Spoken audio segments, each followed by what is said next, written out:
Coming up, the baby was saved from the fire-burning building. The parents had courage to throw the baby to the people.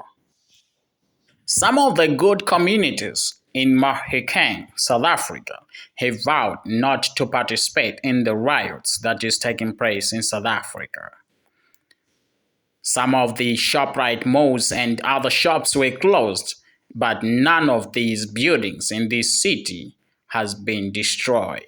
A baby was saved during the burning of the building that was happening in Durban, KwaZulu-Natal.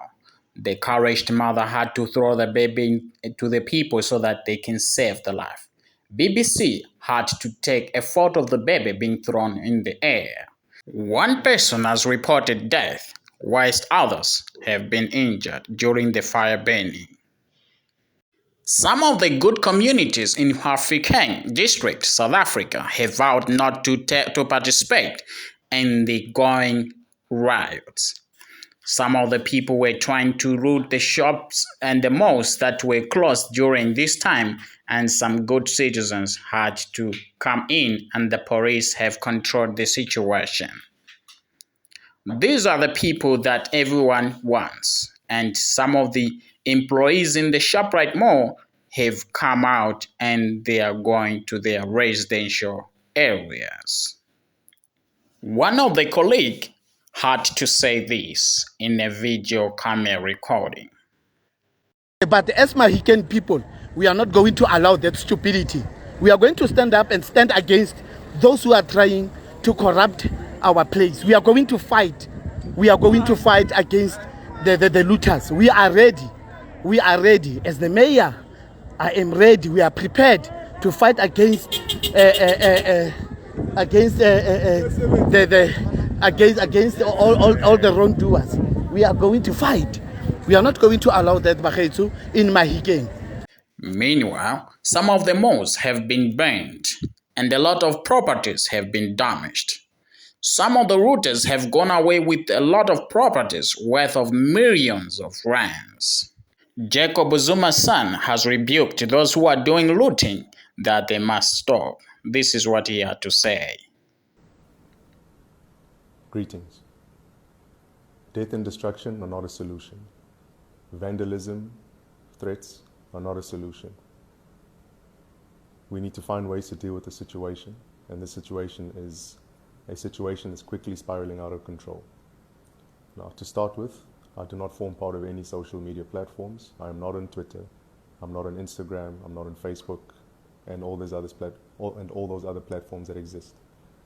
I have not made any inflammatory, any divisive, and any inciting statements, now or ever.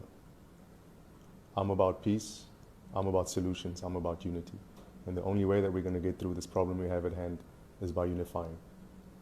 Now, we can't have a situation where we're spreading false information, we're spreading information that is true, that is out there, and further flaming the flames of disparity and desperation. We have people that have been looting, and just to touch upon that point, they're being called looters, criminals, hooligans. Now, the reason why that is a problem is that further fans the flames purely because these are people that are desperate. Am I condoning their behavior? Am I condoning the behavior of mass destruction? Most definitely not. But we need to understand the root cause of these problems. And part of the problem is poverty. Part of the problem is unemployment. Part of the problem is inequality. Now, leaving all the politics aside, let's deal with the situation with reality in mind. Now, we all know what the situation is. People that have but don't have live across the roads from us. They work for us. Some of them have been people that have grown us up. Now, we can't have a situation where they leave their places of work, go home, and they have no food on the table. This is something that will create strife and will lead to situations such as these. Now, the current issue that's unfolding in our country is not one that is of a flash in the pan moment. This is an issue that's been building up for many years. We're not here to blame people, we're not here to blame the current government, not here to blame the apartheid government, we're here to blame the issues as they exist. The socioeconomic issues in our country are real. Starvation is a real thing. And we need to understand that if we do not deal with that issue specifically, we're going to have these problems. So this is no surprise that this has happened. Now, two things have caused the what is called civil unrest. One was the arresting and the imprisonment of Jacob Zuma. And the second thing, in my firm belief, is lockdown. And let me touch upon that. Now, I feel, and this is my fundamental right as someone that is a family member to the gentleman that's been locked up. I feel that his imprisonment was unjust and unfair, and I stand by him, and I've been calling, and I continue to call for the releasing of Jacob Zuma. The second thing is the lockdown. Now, if we think we're going to continue with the lockdown and this situation is going to be brought under control, that's not going to happen. And the reason I say this is, and I've said this a year ago, when the first phase of the lockdown happened, the first 21 days, if I'm not mistaken, I'd said we only have this one chance, which was last year in late March, early April, to lock down the country. We will not have any chances after that. Why? We have a set of unique circumstances in South Africa, socio-economic circumstances, that put people in a position where they're not able to fend for themselves. Now, if we come and we lock people down further and say, guys, you guys haven't been earning for a while. As a matter of fact, the ones that have sit at home indefinitely. What do we expect to happen? There's certain choices that we've made that have brought us to this position that we're in today. There's certain decisions that have been made and certain decisions that haven't been made that have brought us to this point. Now, it's not going to help us pointing fingers and creating issues that will divide us. We need to pull together.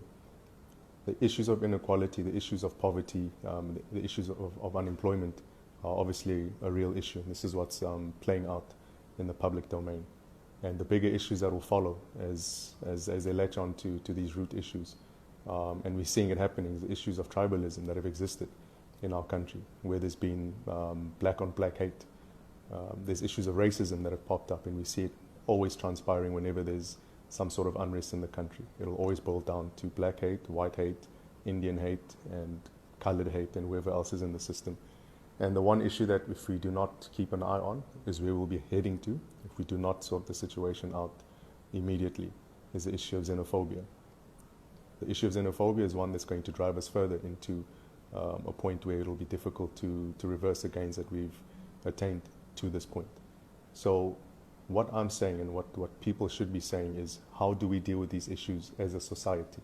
Government is one side. What government does is what government is going to do. What they haven't done is what they're not going to do. We need to decide amongst ourselves if we're working together and if we're going to make the situation a much easier, smoother transition into a point where we get back on our feet. Us arming up and creating militia groups to protect ourselves and our families, that's our fundamental right to defend ourselves. There's absolutely nothing wrong with that. The problem comes in when there's a complete disregard for the law and people are just killed in an unacceptable manner. You know, yes, you've got people rioting. Yes, you've got people that are scaling walls and attacking institutions, businesses, warehouses. It's completely unacceptable. But if we have the situation where there's groupings that are armed, if we have a situation where we have a police force that's been deployed on the streets and they prove to be ineffective because they're overwhelmed, if we have the South African National Defence Force that's put down on the ground, something's going to give. And bear in mind, we are one massacre away, just one massacre away from a complete spiraling out of control of the situation. So for the people that are armed and are defending themselves, please do so responsibly and please do so carefully. And similarly, for the people that are protesting and looting, please do so carefully and please do so responsibly, because you cannot hold people responsible for defending what they love. So that's just a point that I wanted to raise. So unless we start off by dealing with the issues that seem to be the problem, which is the imprisonment of Jacob Zuma, number one, and number two, the lockdown, in my belief, that's causing these issues, we are not starting in resolving these problems. Why? Because the lockdown is of people sitting at home. You've got idle minds. You've got people that are full of energy. You've got people that are upset. You've got people that are hungry with no options. As a matter of fact, it's not only going to be an issue that's systemic, that exists only in the townships, in the rural areas. and in informal settlements like we all believe for some magical reason. That problem is now persisting. It's now existing in our suburbs. So people that used to be well off are now not as well off due to the conditions that the lockdown has created.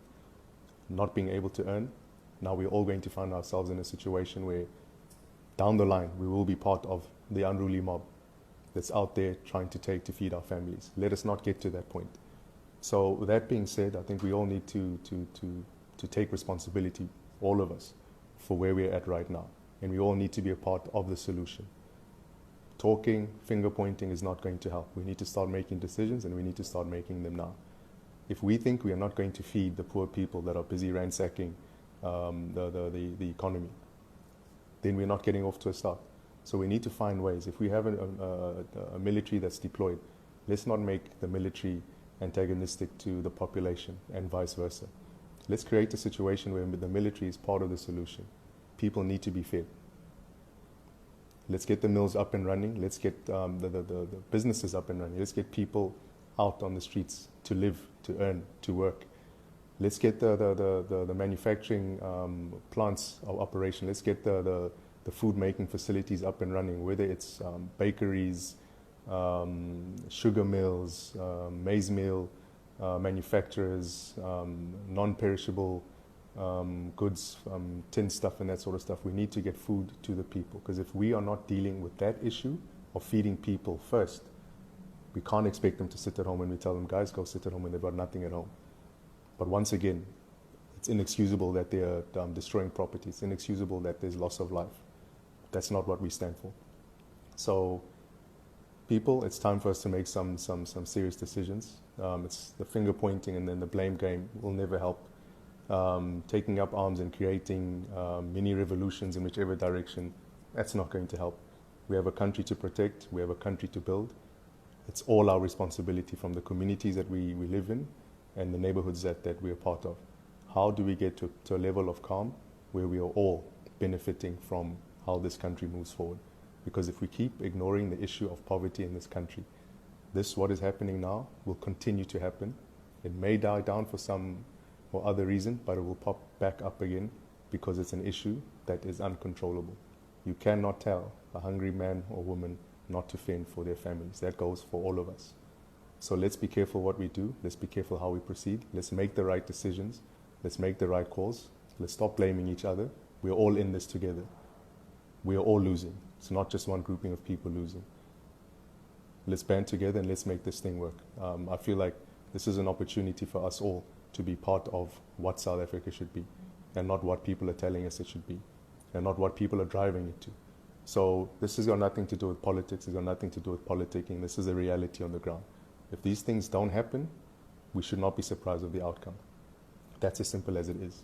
I think we all need to be responsible and take responsibility for the situation we're in. Because for a long time we've turned a blind eye, that's all of us, to the poverty in this country. Handing out food parcels as a temporary solution. Giving people food and blankets during winter is a temporary solution. How do we get to a point where we have kitchens up and running that people do not go to bed hungry? That's what we should be looking at. And now is the time to start putting up those government kitchens, if it may be so, where people do not have an issue with starvation. From that point onwards, I can guarantee you it makes it easier moving forward, and people are more amenable to decisions being taken and to options being put on the table as options of relevance and reality to their situations. Don't ever forget that people are a product of their environment. As much as people want to point fingers to hooliganism and looting mobs and trying to blame it on whichever factors they're blaming it on, that's not what it is. This thing is very simple. People are going to do this. They are going to continue to do this as long as there's no food on the table. Lift the lockdown, let people get back to work, let businesses run. That is a starting point. Thank you very much.